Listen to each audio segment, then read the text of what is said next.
Good day, mga kayang master, eto na ang susunod na kabanata ni Mr. Daryl Darby pero bago ang lahat pa-like and share and subscribe ang ating channel, at pindutin ang notification bell para lagi kayong updated sa lahat ng kabanata, at eto na rin ang full chapter ni Mr. Daryl Darby kaya abang-abang na lang po sa iba pang mga kabanata. Marami pong salamat.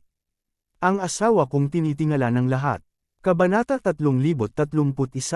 Puff, Puff kasabay nito, sina Su Shengfei, Ye Jixun at iba pa ay hinayla din sa quagmire ng iba pang mga demonyo sa salamin. Sa maikling panahon, isa-isa galit na galit. Sect Master Andy, anong ginagawa mo, nababaliw ka ba? Narito kami upang iligtas ka, pakikinig sa talakayan ng lahat, tumawa ang mga imaheng salamin na ito. Isang demonyong imahe ng salamin na pinamumunuan ni Quincy ay malungkot na nagsabi. Hindi madali ang lokohin ka, sabihin sa iyo ang totoo. Hindi namin kailangan magtipid, ngunit upang ipadala ka sa impyerno, hahahahahahaha. Ang boses ay nahulog, isang sumisindik na masamang espiritu ay sumabog, at pagkatapos ay sinampal niya ng palad si Quincy. Ano ang magandang mukha ni Quincy ay nagbago, at sa sandaling ito ay napagtanto niyang tama si Daryl, at ang mga taong ito ay may mga problema sa harap niya. Malinaw na nakita niya na ang Andy sa harap niya ay may isang malas at nakakakilabot na mukha. Ang kanyang mga mata ay kumislap ng masamang ilaw, at siya ay ganap na dalawang tao kasama si Andy, na kanyang kilala noon. Sa takot pagtingin sa mirror demon na sumugod, si Quincy ay malapit ng lumipad palabas ng quagmire gamit ang kanyang panloob na puwersa. Ngunit sa sandaling ito, nakarinig ako ng kakaibang mga ingay sa lalamunan sa ilalim ng aking mga paa, na ginawang mga buhok ang mga tao. Sa sumunod na segundo, nakita ko ang isang puno ng ubas na may isang makapal na braso na lumalabas. Pinasok ang mga paa ni Quincy. Sa isang iglap, si Quincy ay hindi makagalaw, at magagamit lamang ang kanyang panloob na puwersa upang labanan sa sumasabog na demonyo ng salamin. Bang, sa oras na ito, ang iba pang mirror demon ay naglunsad din ng pag-atake kay Su Shengfei at iba pa. Tulad ni Quincy, si Su Shengfei ay nabalot din ng mga puno ng ubas na nag-drill sa labas ng lindol, at ang kanyang mga paggalaw ay pinaghihigpitang isa-isa, at ang sitwasyon ay kritikal. Nang makita ang eksenang ito, balisa at walang magawa muli si Daryl. Sinabi ko na mayroong problema, ngunit hindi lamang sila nakinig. Sa pag-iisip tungkol dito, hinimok at sumabog ang figure ni Daryl. Sa sumunod na segundo, itinaas ni Daryl ang kanyang kamay at kumaway. Isang pangkat ng puting lotus ang tumalo na may malamig na apoy, at dumiretso patungo sa mga ubas sa putik. Chi, ang puno ng ubas ay hinawakan ng malamig na apoy ng puting lotus at agad na nasunog. Gayunpaman, sa susunod na segundo, isang bagong piraso ng puno ng ubas ang mabilis na lumabas, napakasama. Error, nang makita ang eksenang ito, lihim na nagulat si Daryl. Ano ang mga ubas na ito, maaari ba siyang ipanganak muli? Sa oras na ito, hindi alam ni Daryl na ang mga ubas na ito ay tinawag na ghost manteng, dahil hinigop nila ang tuloy-tuloy na Quincy mula sa lupa, mahirap na tuluyan itong sirain. Ito ay tiyak na dahil dito na ang mga demonyong salamin na ito ay aakitin si Quincy at iba pa upang magamit ang ghost manteng upang harapin sila. Gayunpaman, hindi na mapangalagaan iyon ni Daryl. Tinaas niya ang kanyang kamay at tinawag si Fang Tian upang magpinta ng isang halberd upang matulungan si Quincy at iba pa na labanan ang mga demonyong salamin na ito. Sa simula, naisip ni Daryl na mayroon siyang malamig at mainit na bayliyan, at tiwala siya, ngunit unti-unting, medyo naging mahina siya, sapagkat ang mga aswang at ubas na ito ay hindi maaaring patayin, at sa parehong oras, kailangan niyang alagaan si Quincy at ang iba pa. Sa ilalim ng pangyayaring ito, si Daryl ay buong balisa, hawak ng mahigpit ang pagpipinta ni Fang Tian, at paghak na parang baliw. Daryl, tulungan mo kami.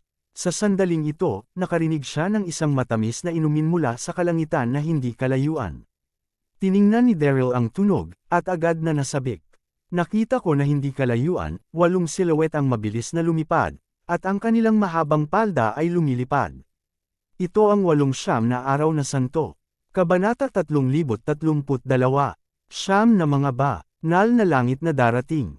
Mahusay, nakikita ang 8 mga banal na dumarating, lahat sa Quincy ay napakasaya. Ang mga mata ng ilan sa mga tauhan ni Su Shengfei ay lubos ding naakit, na hindi makakapagpalabas ng kanilang mga sarili. Nakita ko na ang 8 mga banal na ito, nang walang kahihiyan na mayroon sila dati, lahat ay nakasuot ng mahabang palda, puno ng diwata ng espiritu, nakatayo na magkakasama, bawat isa ay may kanya-kanyang katangian, na ginagawang pagkahilo ng mga tao. Daryl, huwag ka magpanik, tulungan ka namin. Zian, na lumipad sa harap, binuka ng magaan ang labi ng labi, at sinabi kay Daryl. Matapos maghiwalay mula kay Daryl, ang 8 santo ay nakakita ng isang tagong lugar at ipinagpatuloy ang kanilang kasanayan. Pagkatapos ay napunta sila upang hanapin si Daryl at nakita na si Daryl at Quincy ay natrap sa lubak na lindol. Sa sandaling ito, isang ngiti ang lumitaw sa mukha ni Daryl. Maraming salamat sa ilang mabubuting kapatid na babae. Nang siya ay tinukso ni Daryl ang 8 mga santo at tinanong silang tawaging mga mabubuting kapatid. Sa oras na ito, dahil ay napakasaya, umiwas siya ng bibig. Sabi lang nito, "Ha!" Nang bumagsak ang boses, namula si Zian at sinabi sa masamang pakiramdam, "Manahimik ka." Kasabay nito, biglang namula ang mukha ng ibang santo, at nahihiya sila at nagalit. Ang Daryl na ito ay talagang hindi seryoso. Si Quincy, na natrap sa quagmire, ay hindi mapigilan ang masama ng tingin kay Daryl. Ang bastard na ito, ang bawat uri ng buhay sa buong araw, ngayon kahit ang Saintess of Nine Heavens ay naglakas loob na magsalita at mangulol. Sa sandaling ito, naramdaman ko ang hininga ng 8 santo, at ang mga demonyong salamin sa larangan ng digmaan ay medyo hindi maipaliwanag na gulat. Kayong mga masasamang espiritu, ayaw ninyong saktan ang mga tao. Nang makarating siya sa harap, sumigaw si Huan Xiangzhao, takot ang kanyang figura, at nanguna upang sumali sa larangan ng digmaan. Kaagad pagkatapos, ang iba pang mga santo ni Yuling ay sumunod sa likuran. Sumali ang 8 santo, at agad na naramdaman ni Quincy at iba pa ang pamamagang na guminhawa. Si Daryl ay tuwang-tuwa din, at kasabay nito ay medyo nalito siya. Hindi niya mapigil ang sabihin kay Zian, "Saint Zian, kontrolado ba ang aking kapatid na babae at ang mga taong ito?" Tulad ng sinabi niya, Daryl sinasalamin ang paligid. Ang diablo at ang aswang manteng sa kailaliman ng yaman ay nakikipaglaban. Sa oras na ito, sa kanyang puso, naisip niya na ang Sara at Andy sa harap niya ay kontrolado. Si Zian ay nakasimangot, at seryosong tumugon. Hindi ito ang iyong maliit na mga kapatid na babae at kaibigan, ginawa sila ng demonyo ng salamin. Bilang isang 9 na araw na santo, makikita ni Zian sa isang sulyap na ang mga demonyong salamin na ito ay nasa harap ng kanya. Ano narinig ito, hindi mahalaga na sina Daryl, Quincy at iba pa, lahat sila ay nabigla. Lahat ng mga taong ito sa harap ko ay peke, lahat sila ay nabago ng mirror ng salamin. Ngunit ano ang salaming demonyo nang makita ang mga pag-aalinlangan ni Daryl at iba pa, kinagat ni Zian ang kanyang labi at nagpatuloy. Ang mirror demonyo, na may isang espesyal na pag-iral, ay napakasama. Gusto nilang gawing mga tabletang bato. Ang ibabaw ng mga tabletang bato ay kasing kinas ng isang salamin. Maghintay para sa isang darating. Pagkatapos tumingin sa salamin, ang salamin ng demonyo ay magbabago sa hitsura ng mga taong ito. Ibig sabihin, ang iyong maliit na kapatid na babae at mga kaibigan ay lihim na kinakalkala ng salaming demonyo na ito.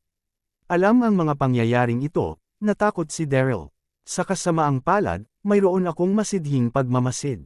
Sa simula, naramdaman ko na ang mga taong ito ay may mga problema, kung hindi man, tulad ng Quincy at iba pa, malilinlang ako ng mga demonyong salamin. Few sa parehong oras, si Quincy at iba pa ay isa-isang tumingin kay Daryl, na nahihiya. Mukhang tama ang dating hula ni Daryl. Kung pinakinggan niya ang payo niya noong una, hindi si Iya maaabala ng mga salamin na imahe. Sa takot, hinawakan ni Daryl ng mahigpit ang pagpipinta ni Fang Tian, at nagpatuloy na lumaban ng matindi sa mga nakapaligid na demonyo sa salamin. Gayunpaman, ang nagpalumbay kay Daryl ay ang pinturang halberd ni Fang Tian na matindi, ngunit hindi ito maaaring maging sanhi ng pinsala sa mga demonyong imaheng salamin. Kabanata 3033. Nakita ko na ang isang demonyo ng salamin ay pinutol ng 2 piraso ng pininturang halberd ni Fang Tian, ngunit sa susunod na segundo, mabilis itong nakita ng mata. Ang napakakakaiba ng overlap baliw, paano ito magagawa? Lalong natakot si Daryl, at pagkatapos ay ginamit ang malamig na apoy ni Bailian, ngunit pareho ang resulta. Matapos masunog, ang demonyong imaheng ito ng malamig na apoy ni Bailian, wala na ring reaksyon. Daryl, sa sandaling ito, si Zian, na mabagsik na nakikipaglaban sa tabi niya, ay hindi mapigil ang magsalita. Ang mga demonyong salamin na ito ay pinalaki mula sa masamang espiritu dito. Sila ay kabilang sa espiritu ng demonyo at walang pisikal na katawan sa lahat. Gumamit ng mga dating pamamaraan upang harapin ito. Hindi mo ba kinuha ang Chaos Yin-Yang Beads ng Nuwa Empress? Gumamit ng kapangyarihan ng Yin-Yang Beads upang harapin sila. Ang Chaos Yin-Yang Beads, na naglalaman ng kataas-taasang likas na aura, ay eksaktong nemesis ng masasamang espiritu tulad ng Mirror Demonyo. Bakit ko ito nakalimutan? Narinig ang mga salita ni Zian, ang mga mata ni Daryl ay nagliwanag, at agad na pinapagana ang kapangyarihan ni Yin-Yang Pearl. Sa susunod na segundo, dahan-dahang itinaas ni Daryl ang kanyang kanang kamay, at nakita, ang isang maliwanag na ilaw na sumabog, at pagkatapos, isang palad ang tumama sa salamin na demonyo sa harapan niya. Ang demonyong imaheng salamin na ito ay nagbago sa hitsura ni Sarah. Sa sandaling ito, naramdaman niya ang lakas ng yin at yang na mga kwintas na hinimok ni Daryl, at likas na nakaramdam ng takot. Ang mukha niya ay nagbago, at mabilis siyang umatras, ngunit ito ay huli na boom. Ang palad na ito ay sinampal ng malakas ang demonyo ng salamin, at nang marinig niya ang pagsigaw nito, laking gulat nito at lumipad ng buong 10 metro bago nahulog sa quagmire. Ikaw nagpupumilit na tumayo, ang demonyong imaheng salamin na ito ay nakatingin kay Daryl ng malapitan. Hindi makapaniwala. Likas na aura. Paano magkakaroon ng likas na aura ang isang tao? Hindi mo kailangang tanungin tungkol dito. Ang sulok ng bibig ni Daryl ay nagpakita ng isang pangutya, malamig na nakatingin sa demonyo ng salamin. Tanong ko sa iyo, nasaan ang aking maliit na kapatid na babae at si kapatid na Andy Om? Matapos bumagsak ang boses, muling itinaas ni Daryl ang kanyang mga kamay, hinabol ang kapangyarihan ng yin at yang mga kwintas. Sa ilalim ng paghihimok, ang buong katawan ay nabalutan ng isang nakasisilaw na kinang, na boss. Bago siya magkaroon ng oras na mag-isip, siya ay tumakbo at tumakbo. Ngayon, paano siya magkakaroon ng pinakamaliit na espiritu ng pakikipaglaban?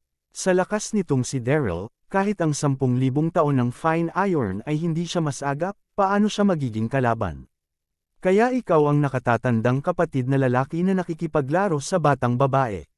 Sa pagkabigla, ang mga mata ng salaming demonyo ay kumislap ng isang mapanlinlang. Nais bang malaman kung nasaan sila? Maliban kung mahuhuli mo ako, hehe. Ang boses ay nahulog, at ang figure ay naging isang figure. Isang itim na streamer ang sumugod patungo sa malayo. Sa parehong oras, ang iba pang mga demonyo ng salamin sa paligid, sa ilalim ng magkasamang pag-atake ng 8 santo, ay unti-unting hindi mapigilan, at sila ay nagkalat sa isang pagmamadali, pagtakas sa lahat ng direksyon. Nais mong tumakbo. Malamig na ngumuso si Daryl, ang mga mata ay mahigpit na nakakandado sa salaming demonyo na naging sara, at mabilis na hinabol siya. Alam ni Daryl na ang mga nakalalamang demonyong ito ay maaaring magbago sa hitsura ni Sarah, Andy at iba pa, at alam niya kung nasaan sila, kaya't sa anumang kaso, dapat niyang mahuli ang isang buhay. Hinabol ni Daryl ang demonyo ng salamin, at hindi namamalayang sumugod palabas ng latian. Pagkalipas ng 10 minuto, sunod-sunod na dumating ang 2 panig sa isang tuktok ng bundok. Whoosh! Pagdating ko sa rurok ng bundok, nakita ko ang imahe ng salamin na imahe ng demonyo na nag-flash, na-drill sa isang basag sa bato, at nawala. Galit na galit si Daryl at kasabay nito ay nakita niya ang tuktok ng bundok sa harapan niya, palihim na nakakunot ang noo. Nakita ko na ang mga taluktok ng bundok sa harap ko ay nakasalansan ng mga block ng mga square boulders. Daan-daang metro ang taas, mula sa isang malayo, para silang isang malaking libingan. Bukod dito, mayroong isang malaking crack ng bato bawat 10 metro. Malinaw na naramdaman ni Daryl na sa kailaliman ng malaking bato na ito, mayroong isang nakakatakot na masamang espiritu, na parabang may isang kakilakilabot na nakabitin dito. Lumabas ka. Hindi pumasok si Daryl, ngunit umungal sa mga bitak na bato. Kabanata 3034. Gia. Ang boses ay nahulog, at ang nakasalamin na masamang tawa ay nagmula sa basag na bato. Boy, hindi ka ba napakahusay, pumasok ka at hulihin ako. Kung mahuli mo ako, sasabihin ko sa iyo kung nasaan ang mga taong iyon. Fuck it. Palihim na nagmura si Daryl, galit ang kanyang puso, at diretsyong sumugod. Sa sandaling nasa loob, maaari mong makita na ang mga bitik ng bato ay masyadong makitid, at ang mga daanan sa loob ay mas komplikado, tulad ng isang malaking maze. Sa parehong oras, nakita ni Daryl na ang demonyong imahe ng salamin ay hindi malayo. Hoy! Pagkakita sa papasok na si Daryl, ang demonyong imahe ng salamin ay masamang ngumiti. Napakabait ng bata, kaya't may lakas ng loob siyang pumasok. Nang sabihin ito, ang mga mata ng demonyong imahe ng salamin ay kumikislap ng tuso. Oo, sadyang dinala ng Mirror Demon si Daryl dito. Ang lugar na ito ay tinawag na Yinling Tomb. Ito ang gitna ng Hades Cauldron. Lahat ng mga Yin-Chi ay nagtitipon dito. Hindi lamang iyon, mayroon ding 10,000 demonyo sa pinakamalalim bahagi. Ang tore ay mas mapanganib sa loob. Iniisip ito ng Mirror Demon tungkol dito, dahil ang taong ito ay may likas na aura at hindi ito matalo ng mag-isa, dinala siya sa 10,000 Demon Tower. Hanggat siya ay pumasok sa 10,000 Demon Tower, talagang walang posibilidad na mabuhay. Sa sandaling ito, nakakulong ang mata ni Daryl sa salaming demonyo at malamig na nagtanong, nasaan ang aking maliit na kapatid na babae at kaibigan? Ang salaming demonyo ay hindi tumugon, ngunit ngumiti ng masama, lumingon at tumakbo patungo sa 10,000 Demon Tower. Hindi matawaran ang galit ni Daryl, at hinabol niya ito. Hindi nagtagal, nang marating niya ang isang pintuang bato, ang Mirror Demon ay diretsyong sumugod, na sinundan ni Daryl. Gayunpaman, sa sandaling ito, ang salaming demonyo ay tumawa at binuksan ang mekanismo ni Shimen. Naririnig ang isang putok, biglang nagsara ang Shimen, at kaagad, ang imahe ng salamin ay naging isang ulap ng itim na fog at tumakas kasama ang mga bitek sa Shimen. Ang lahat ng ito ay masyadong mabilis nangyari, si Daryl ay hindi pamilyar sa kapaligiran, at biglang natrap sa Shimen. Boy, masisiyahan ka sa 10,000 Demon Tower. Ang Mirror Demon ay tumawa ng matagumpay. Pagkasabi nito, mabilis siyang umalis. Boom! Galit na galit si Daryl, hinampas ang suntok na bato ng isang suntok, fuck it. Pagkatapos ng lahat ay kumalas ito, ano ba ito sa susunod na segundo? Lumingon si Daryl, tumingin sa paligid, at biglang hindi maipaliwanag na nag-aalala. Nakita niya na may puwang na kasing laki ng basketball court sa harap niya. Ang ilaw ay malabo, sa mga sulok sa paligid, may ilang mga berdeng espiritu na apoy. Sa itaas ng kanyang ulo, 12-dosenang mga multo na may malamukha ang lumutang. Ang mga aswang na ito, ang kanilang mga mukha ay mapatla, at ang kanilang mga mata ay kumislap ng nakakatakot na malamig na ilaw, at ang mga taong nanunood sa kanila ay nagpapanik. Malinaw na, hindi alam ng mga ito kung gaano katagal silang namatay, at pagkatapos ay nakolekta sila sa kaldero ng Pluto, Nang makita ang eksenang ito, hindi mapigilan ni Daryl na huminga, at tumibok ang kanyang puso. Sa sandaling ito, naramdaman ng mga aswang na ito ang pagkakaroon ni Daryl, at mabilis na nilok ang kanilang mga tingin, at agad na sumugod. Damn it! Nang makita ang mga aswang na ito, nagulat si Daryl, at hindi niya ito maisip. Mabilis niyang hinimok ang kanyang panloob na lakas at hinampas ito. Gayunpaman, ang kinatakutan ni Daryl ay ang malakas na lakas ng palad ay hindi maitaboy ang mga aswang na ito, ngunit dumaan sa kanilang mga ilusyong katawan, na parang tinatamaan sa hangin. Sa susunod na segundo, bago pa makapagreaksyon si Daryl, maraming multo na ang dumating at hinawakan, ang kanyang mga kamay ng sabay-sabay, at isa sa mga ito ay matigas ang ulo na dumay-kit sa kanyang leeg. Bigla, nahihirapan si Daryl huminga, at ang kanyang mukha ay namumula. Kasabay nito, ang masamang espiritu ng aswang ay patuloy na kumalat. Naramdaman lamang ni Daryl na nahulog siya sa isang yungib ng yelo, at hindi mapigilan ng kanyang kaluluwa kinilig. Hindi mapigil ang sumigaw ni Daryl, takot na takot din ang kanyang puso. Ang mga aswang na ito ay walang kamatayan, at ang kanilang sariling panloob na lakas ay ganap na hindi epektibo laban sa kanila. Ano ang dapat kong gawin ngayon? Wush. Kabanata 3035. Daryl ay agad naakit ng iba pang mga aswang, at ang bawat isa sa kanila ay humangal, ganap na napapaligiran ng Daryl. Si Daryl ay mahigpit na hinawakan ng maraming aswang na hindi man makalaya. Sa loob lamang ng ilang segundo, ang kanyang katawan ay na-freeze ng yin chi, at unti-unting nawalan siya ng malay. Sa kasong ito, mas nabalisa si Daryl kung hindi mo iisipin ito, tiyak na mamamatay ka rito, at sa huli ay magiging kapareho ng mga aswang na ito, tama. Biglang sumilaw ang mga mata ni Daryl, at bigla siyang may naisip. Kaagad pagkatapos, mabilis na hinimok ni Daryl ang kapangyarihan ng Chaos Yin Yang Orb. Dahil ang lakas ng Chaos Yin Yang Orb ay nasa swamp, dahil maaari nitong talunin ang mga demonyo ng imahe ng salamin, dapat din itong makitungo sa mga itumulto. Pagkatapos ng lahat, ang Chaos Yin Yang Pearl ay naipasa sa kanya ng Emperador Nuwa, na naglalaman ng kataas-taasang likas na aura, at ang nemesis ng lahat ng kasamaan. Sa susunod na segundo, nakita ko ang isang itim na butil na dahan-daang pumapasok sa harap ni Daryl.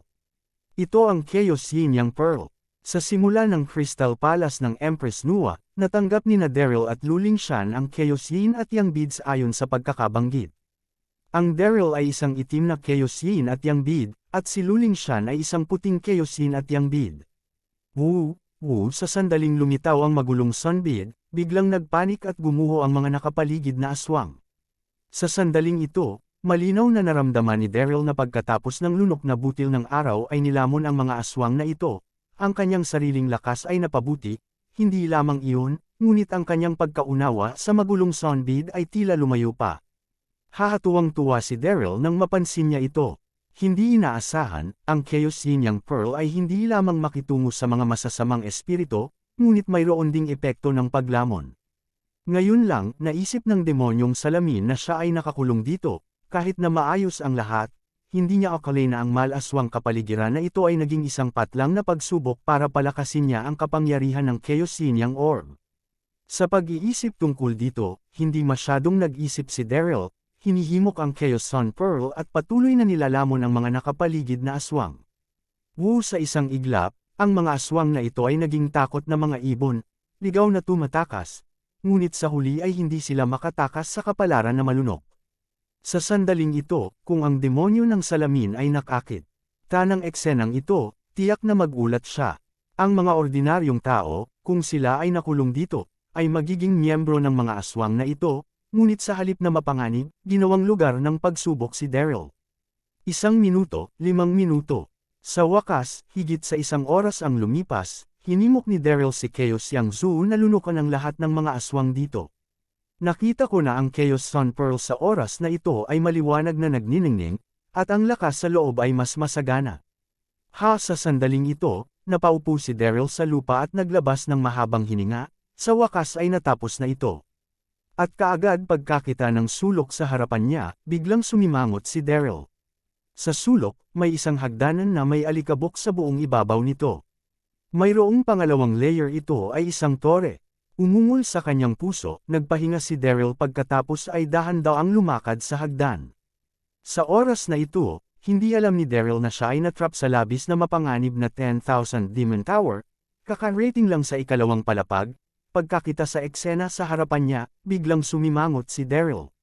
Nakita ko na sa layer na ito, hindi mabilang na mga sundalong multo ang natipon, lahat silang may guwang na mga mata, nakasuot ng itim na nakasuot, may hawak na isang mahabang kutsilyo sa kanilang mga kamay, at ang yin chi na tumagos sa kanilang mga katawan, na mas malakas kaysa sa unang layer ng mga aswang. Gayunpaman, wala man lang kaunting kaba si Daryl. Nagmamay-ari siya ng Chaos Sun Pearl na walang talo sa lugar na ito. Kabanata 3036. Halika, si Daryl ay hindi nag-atubili. Sumigaw, hinimok ang mga kwintas ni Yin Yang, at direktang sumugod.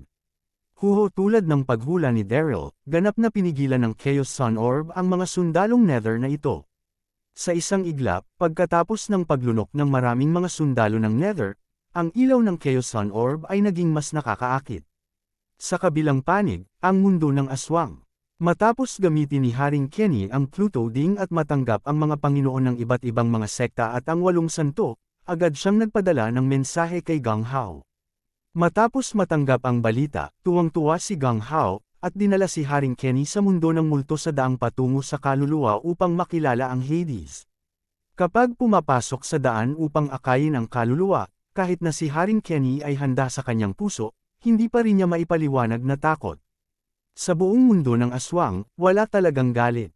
Kapag pumapasok sa Nether City, pagtingin sa marilag na itim na gusali, nadama ni Haring Kenny na hindi maipaliwanag na nag-aalala. Ang Great Hall ng Underworld ay kahawig ng imperyo ng palasyo sa siyam na lalawigan, ngunit walang masiglang kapaligiran, at ang kamatayan at lamig ay saan man. Pagdating niya sa bulwagan, lalo pang kinabahan si Hari. Nakita niya na ang mga utos ay nakatayo doon ng maayos, at sa trono ng bulwagan, nakaupo ang isang matipuno na figure na may malamala kutsilyo, puno ng dilim. Ang buong katawan ay puno ng isang palpitating aura. Ito ay si Pluto, kamahalan. Sa oras na ito, dahan-daw ang lumakad si Gang Hao at ipinakita ang kaldero ng Pluto. Hindi nakuha ni Kenny ang 8 santo na buhay, ngunit matagumpay niyang natrap ang 8 santo sa kaldero ng Hades. Bilang karagdagan sa 8 santo, mayroon ding mainland. Ang mga masters ng iba't ibang mga sekta ng mainland. Ang hari na nakatayo sa likuran, ang kanyang mukha ay puno ng pagkabalisa. Okay, kinuha ni Pluto ang tripod ng Pluto, tumingin kay hari ngumiti at pumalakpak. Hindi ko nakita ang maling tao, ang bagay na ito ay medyo mabuti.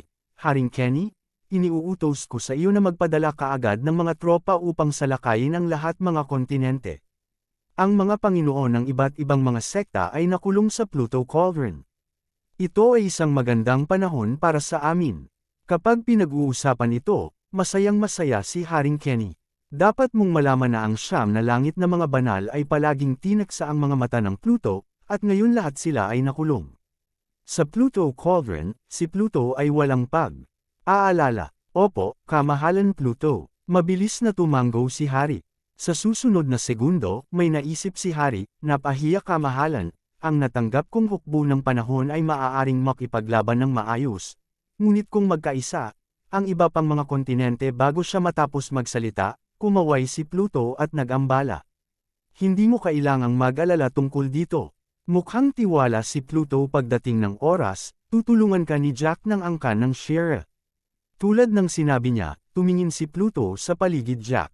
Nang bumagsak ang boses, Jack lumakad ng mabilis, magalang. Sinabi ang mga subordinate ay naghihintay para sa pagpapadala ng iyong kamahalan. Nagpakita si Pluto ng isang bahagyang ngiti at dahan-daw ang sinabi. Inuutos ko sa iyo na ipatawag kaagad ang iyong mga nasasakupan, at mahahati ka sa 2 pangkat kasama ang mga sundalo ni Kenny na lupigin muna ang tribo ng raksasa. Handa na si Pluto, hayaan muna si Kenny.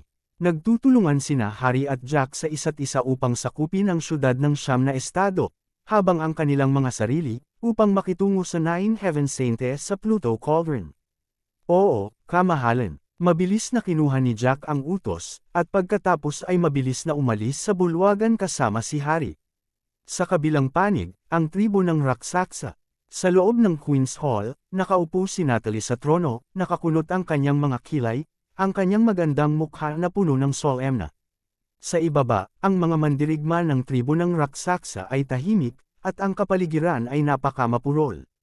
2 araw na ang nakalilipas, ang katotohanan na ang siyam na langit na mga banal ay natipon sa South Cloud Continent ay kumalat sa buong mainland.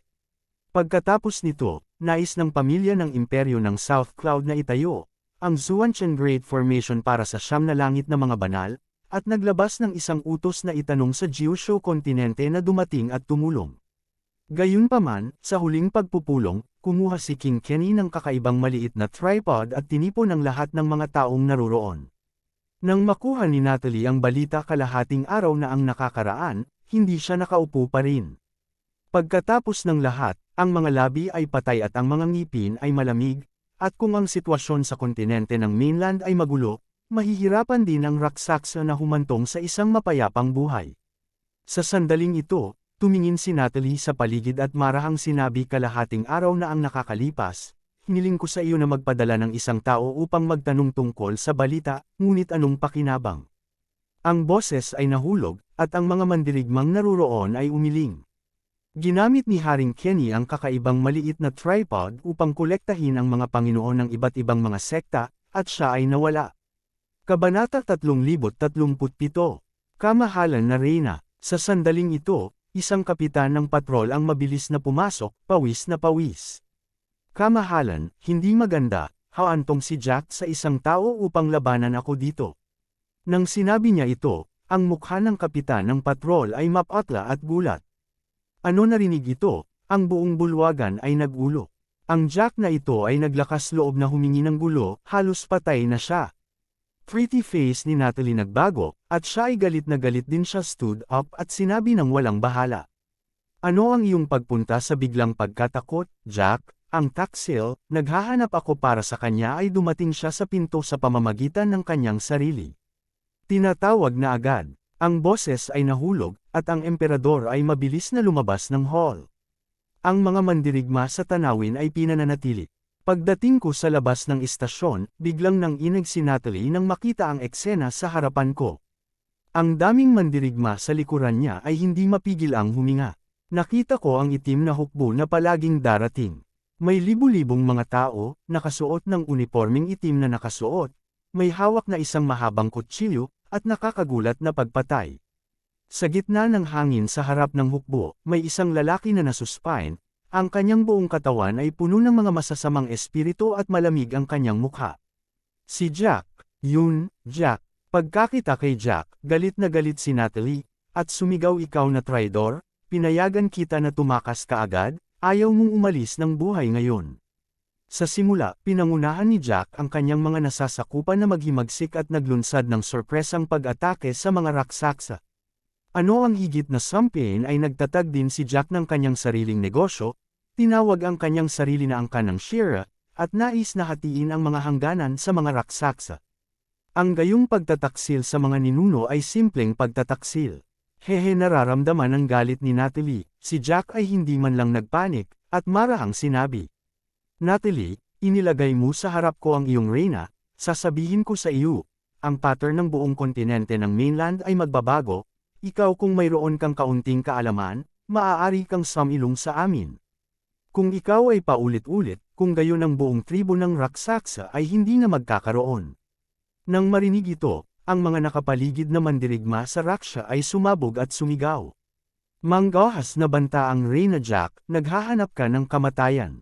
Huwag kang magsalita ng kalokohan, patayin mo lang siya. Sumigaw ang mga mandirigma, kinagat ni Natalie ang labi niya nang wala ni kaunting pagbabago ng kanyang ekspresyon. Sa oras na ito, nang makita si Clarice na dumating, si Natalie ay hindi nag-atubiling, at winagay ang kanyang kamay sa jade mga mandirigma, linisin ang pintuan ngayon, patayin si Jack at ang kanyang mga rebelde, at huwag iwanan. Inihatid ni Jack ang 10,000 tropa na ito. Hindi ito pinansin ni Natalie. Mayroong Clarice na nakaupo sa kanyang tabi. Alam mo, minana ni Clarice ang kapangyarihan ng mga ninuno. Patayin! Ang boses ay nahulog, at ang lahat ng mga mandirigma ng tribo ng raksasa ay naglabas ng isang dagandong na umiling sa kalangitan at sumugod kay Jack. Sa pagtingin sa raksasa warriors mula sa nakaraan, hindi nagpanik si Jack, at sumigaw harapin mo ang kalaban. Hula sa maikling panahon, 10,000 mga tropa ang sumugod at matinding lumaban sa raksasa warriors.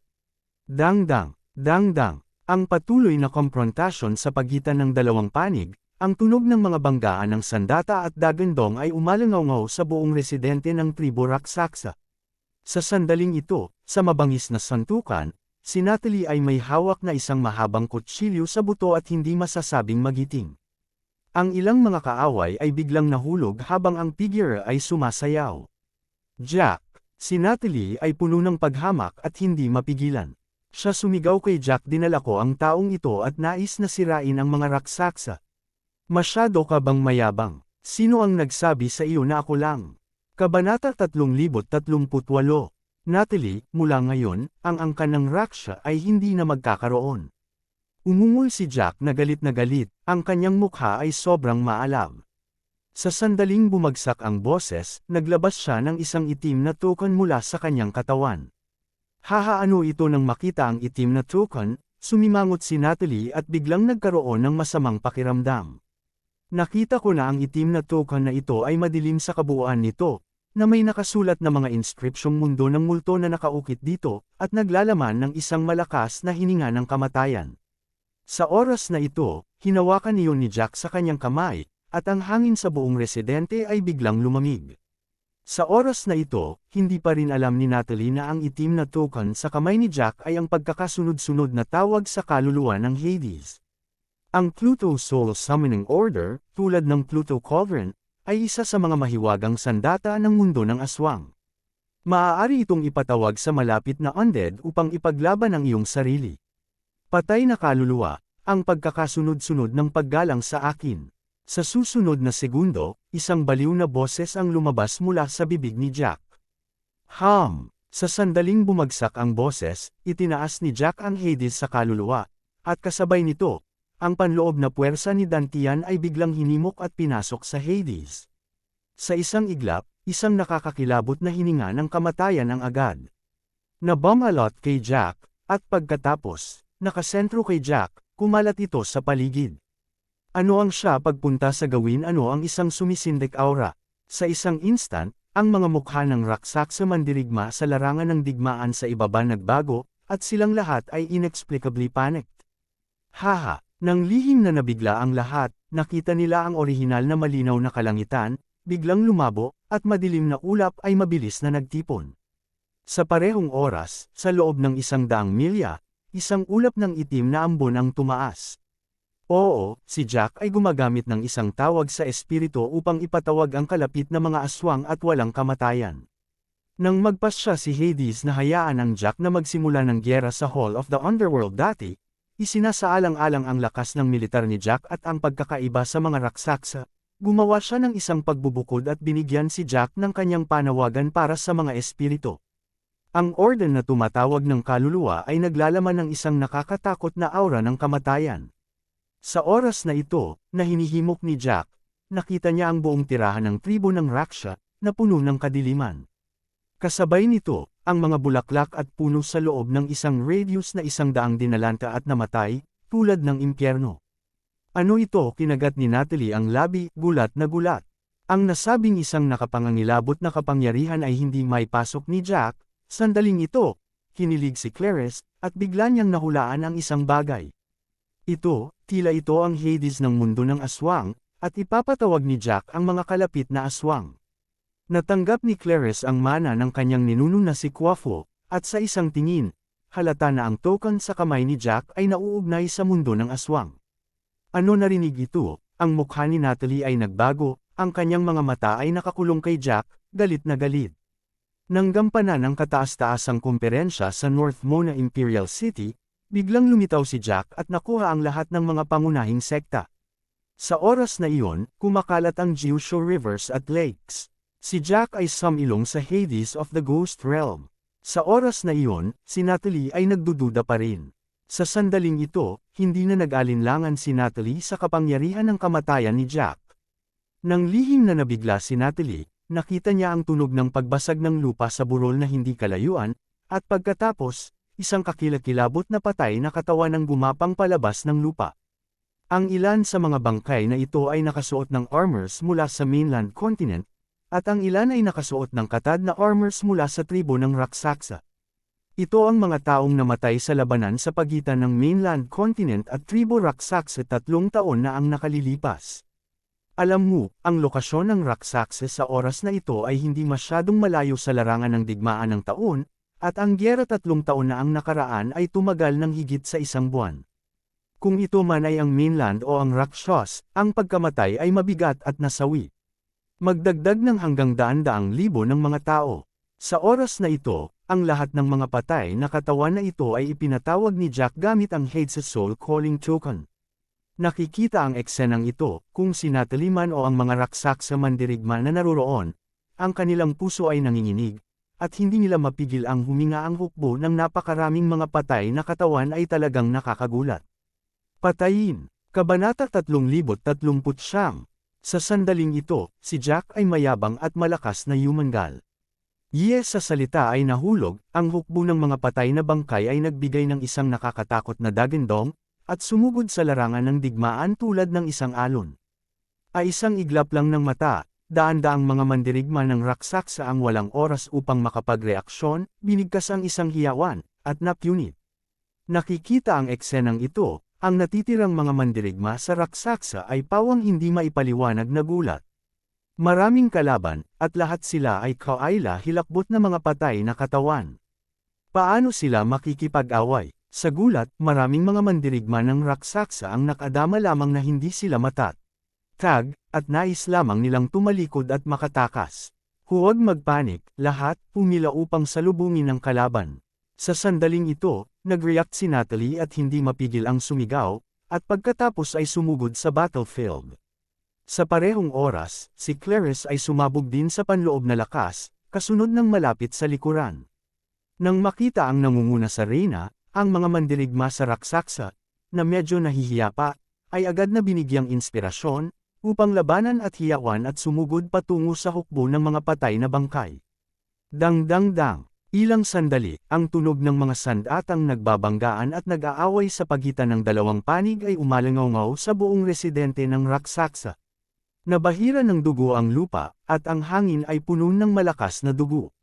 Sa oras na ito, sa mabangis na santukan, si Natalie ay puno ng espiritu ng pakikipaglaban, may hawak na isang mahabang kutsilyo ng buto at hinubas ito ng husto. Shichi, sa tunog ng mga sirang buto, dosenang mga patay na katawan ang nadurog. Gayunpaman, ang ikinagulat ni Natalie ay ang mga durog na bangkay na ito, na, ang kanilang mga tuod at braso na nakakalat sa buong sahig, ay maaaring mabilis na tipunin sa ilalim ng kontrol ng Hades Soul Calling Token. Paano ito nangyari? Maaari bang patayin ang mga bangkay na ito? Sa ilalim ng Jingno, si Natalie na labis na galit, na nakadirekta kay Jack ay galit na sinabi, Jack, pinagkanulo mo ang mga ninuno. Ang pamilya na may paraan upang harapin ito, hindi ka magkakaroon ng magandang wakas, sabi, malamig ang boses kahit na manalo ka ngayon, ikaw ay makasalanan pa rin ng mga edad. Hahaha, nang marinig ito, hindi nakakuha ng kaunting galit si Jack, ngunit tumawa hanggang sa langit at mayabang na sinabi, Natalie, gumamit ng mas kaunting mga ninuno. Pagdurugan sa akin, ang tribo ng raksasa ay ang pinakamalakas na tribo sa mainland, ngunit sa ilalim ng iyong pamamahala, wala ng dugo. Handa akong umatras sa lugar na ito na sira at iwan ang gayong tribo. Wala akong nagsisisi. Bumagsak ang boses. Muling hinimok ni Jack ang Hades na tumawag para sa mga kaluluwa, at kaagad, daan-daang mga patay na katawan ang sumugod patungo kay Mona. Mahigpit na kinagat ni Natalie ang labi, sinalubong siya nito ng walang takot sa maganda niyang mukha. Ang tribo ng raksasa ay dumaan sa libu-libong mga taon ng pagkatapon at sa wakas ay bumalik sa mainland. Lahat ng ito ay mahirap na panalo. Kahit na namatay siya sa labanan ngayon, ang sabuatan ni Jack ay hindi maaaring magtagumpay. Sa parehong oras na nakatagpo ng tribo ng Raksha ang pag-atake ni Jack, pinangunahan ni Haring Kenny ang hukbo ng New World at naglunsad ng gyera sa World Universe Continent. Sa isang panahon, nag-ulo ulit ang sitwasyon sa mainland. Sa kabilang panig, sa Pluto Cauldron, ang tore ng 10,000 mga demonyo. Sa lakas ng Chaos Sun Pearl, sinira ni Daryl ang bawat layer. Patuloy na nilalamon ang lakas ng espiritu ng demonyo sa loob. Sa sandaling ito, huminga ng malalim si Daryl at umakyat sa 12 palapag. Hindi ko alam kung ano ang nangyayari sa labas, kung ang 8 santo at Quincy ay natagpuan sina Sarah at Andy sa pag-iisip nito, sabik na sabik si Daryl. Sa sandaling ito, nang makita ang eksena ng 12 palapag, biglang sumimangot si Daryl. Kabanata 340, maaari mong makita na sa 12 palapag, mayroong 2 mapanglo na general na demonyo. Ang 2 general na demonyo, bawat isa higit sa 2 metro ang taas, ay nakasuot ng berdeng matigas na nakasuot. Ang isa ay may hawak na isang higanteng martilyo at ang isa ay may hawak na isang higanteng palakol, na may mga berdeng apoy sa kanilang mga mata. Damn it! Nang makita ang eksenang ito, laking gulat ni Daryl. Ang 2 general na demonyo na ito ay dapat na mga figure ng 9 na lalawigan ng kontinente bago sila buhay. Maya-maya, namatay silang malungkot at dinala sa Tower of 10,000 Demon ni Pluto. Ang pagdadalisay sa gayong kapaligiran ay hindi lamang napakasama, ngunit napakasindik din sa lakas. Gayunpaman, kung mayroon kang Chaos Young Pearl, hindi ka dapat matakot. Sa sandaling ito, natuklasan din ng 2 general ng demonyo si Daryl, at sumugod ng walang pag-aalinlangan, tulad ng 2 burol. Sa sandaling ito, hindi masyadong makapag-isip si Daryl, at mabilis na ipinatawag ang Chaos Young Pearl.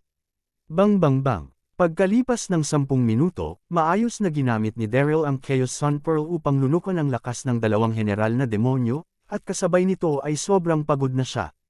Ang tuktok na layer ay dapat na ang huling layer. Matapos magpahinga ng ilang minuto, dahan-daang tumayo si Daryl, umakyat sa hagdan, at pumasok sa ika-13 palapag, his. Pagdating niya sa ika-13 palapag, hindi napigilan ni Daryl na manginig, at kasabay ng pagtingin niya sa tanawin sa harapan niya, napatulala din ang kanyang buong tao. Nakita ko ang 13 mga layer sa harap ko, isang ganap na nagyayelong mundo. Ang puting layer ng yelo ay sumasakop sa bawat sulok, at ang malamig na hangin ay laganap. Kung ikukumpara sa 12 mga layer sa ibaba, ang temperatura ay halos 10-10 degree, kahit na si Daryl ay panloob na proteksyon, sa katawan, hindi mapigilan ang panginginig. Sa gitna, mayroong isang malaking mesa ng yelo, at sa mesa ng yelo ay isang maganda ang trono, malinaw at kaakit-akit ang kristal. Sa trono, may isang payat na figure na nakahiga, at sa isang iglap, ang tingin ni Daryl ay lubos na naakit, bang, sa susunod na segundo, hindi mapigilan ni Daryl na lunukan ang kanyang laway. Maganda, napakaganda. Ang babaeng ito, sa edad na 20s, ay nakasuot ng isang asul na palda, na ipinapakita ang kanyang sexing figure. Hindi ko alam kung anong material ang gawa sa palda, at natatakpan ito ng mga pattern ng snowflake, na nagbibigay sa mga tao ng isang uri ng hindi mailalarawan na temperatura. At ang magandang mukha, puro at maganda, ngunit may isang nagyayelong lamig mula sa buong katawan niya. Ilang sandali, dumilat ang mga mata ni Daryl. Sa parehong oras, ako ay napakatuliro. Ano ang nangyayari? Mayroong isang magandang babae sa isang mapanganib na lugar. Sa sandaling ito ay hindi alam ni Daryl na ang babaeng nasa harapan niya ay ang babae ni Hades, Bing Yao, ang Queen of Hades. Si Bing Yao ay may malamig na ugali, ngunit mabait ang puso, at buong pusong tinulungan niya si Pluto na mamuno sa mundo ng aswang, ngunit kalaunan, nalaman ni Bing Yao na si Pluto ay ambisyoso at nais na kontrolin ang mainland continent, at ang dalawang panig ay hindi nagkakasundo. Nang maglaon, natrap ni Pluto si Bing Yao sa Pluto Cauldron. Hanggang ngayon, si Bing Yao ay natrap dito sa loob ng 500 taon. Ha! Kagaya ng lihim na pagbuntong hininga ni Daryl, dahan-daang iminulat ni Bing Yao ang kanyang mga mata at bigla siyang nailok. Sino ka? Ang tingin ni Daryl ay labis na hindi nasisiyahan kay Bing Yao, ngunit medyo nagulat din. Alam mo, ang 10,000 Demon Tower ay lubhang mapanganib. Sa libu-libong taon, ang sinumang sumabog sa lugar na ito ay walang mga buto, at walang sinuman ang dumaan sa 12 palapag sa ibaba. At ang taong nasa harapan niya ay hindi lamang umabot sa kanyang ika-13 palapag, ngunit walang kinalaman sa kanya. Narinig ang tanong, napakamot ng ulo si Daryl. Iyon kagandahan? Niloko ako ng demonyo ng salamin? Maaari kong tanungin, paano ako makakalabas? Tulad ng sinabi niya, hindi pa rin mapigilan ni Daryl na tumingin sa Bing Yao. Maganda. Napakaganda nito, lalo na ang malamig at mayabang na ugali sa kanyang katawan, na kung saan ay hindi makakalimutan pagkatapos ng isang sulyap. Lumabas ka. Nakasimangot si Bing Yao at malamig na sinabi. Natatakot akong hindi ka makalabas. Tulad ng Queen of the Ming, sa puso ni Bing Yao, ang mga mata ni Daryl ay labis na mapanlit sa sarili.